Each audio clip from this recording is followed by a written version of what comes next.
The galaxy had learned to fear the silence before invasion. It always began the same way. Trade lanes went dark.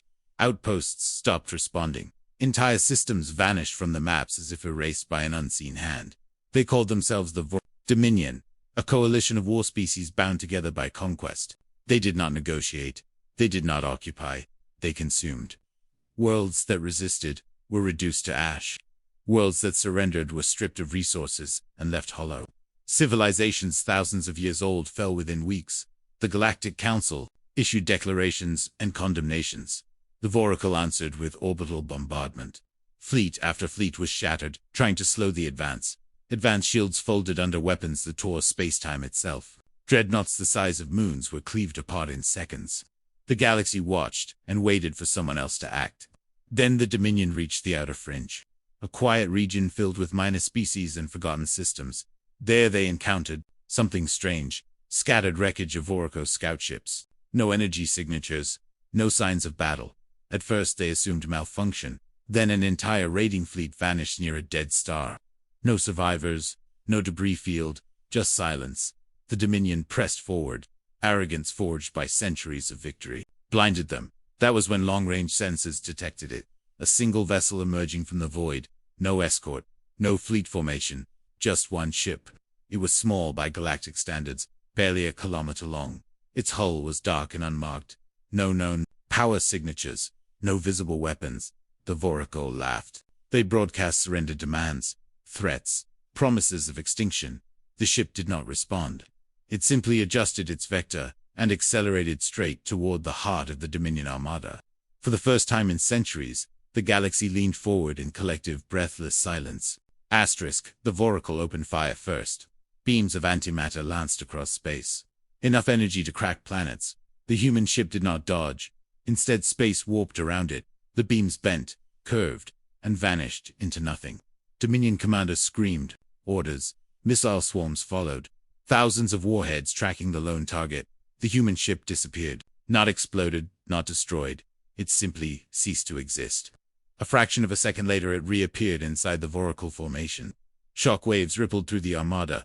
Gravity itself screamed. Then the human ship fired. No bright beams. No glowing torpedoes. Just sudden absence.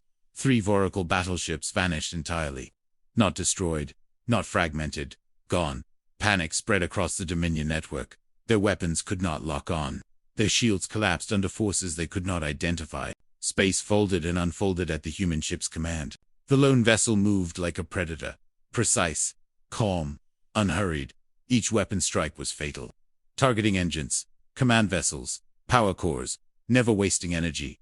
The Voracle attempted retreat. Hyperspace drives failed. Jump corridors collapsed. The human ship was controlling the battlefield itself. Then a broadcast cut through every channel. Clear tongue calm. Human, this is UNSV Epitap. You have crossed into protected territory. Your campaign ends here. The Voracle demanded to know who they were fighting. What empire dared oppose the Dominion alone? The reply came instantly. We are humanity, and you are done. The Epitaph advanced, and the Dominion fell apart. Voracle dreadnoughts attempted ramming maneuvers. Their hulls crumpled as gravity reversed around them, crushing them inward like paper. Carrier fleets launched fighter swarms. The fighters froze mid-flight, momentum stolen, then hurled back at their own launch bays. Every tactic the Dominion had perfected failed. Every countermeasure was anticipated. Human technology did not overpower them. It out-horde them. The Epitaph targeted the Dominion Command Corps, a massive fortress ship housing the coalition leadership, protected by layered shields and sacrificial escort vessels. None of it mattered. A single pulse rippled outward. Shields collapsed simultaneously. The fortress ship split cleanly in half.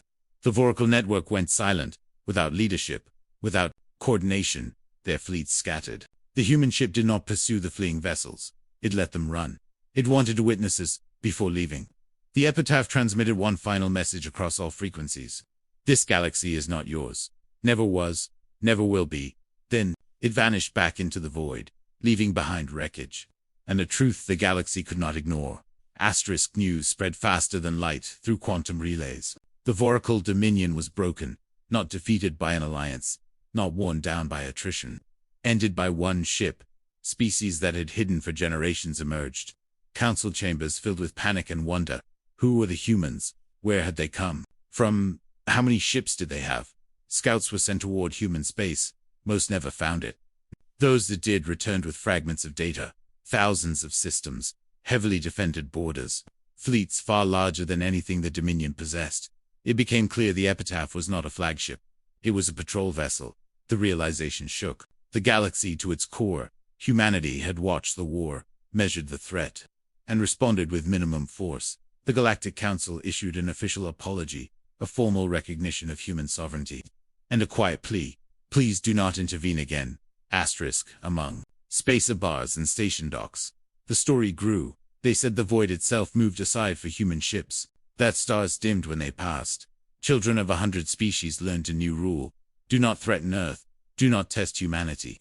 Some claimed the Epitaph still roamed the borders, silent, watching, waiting, and somewhere in the darkness between galaxies a single human warship drifted peacefully, its mission complete, its weapons dormant.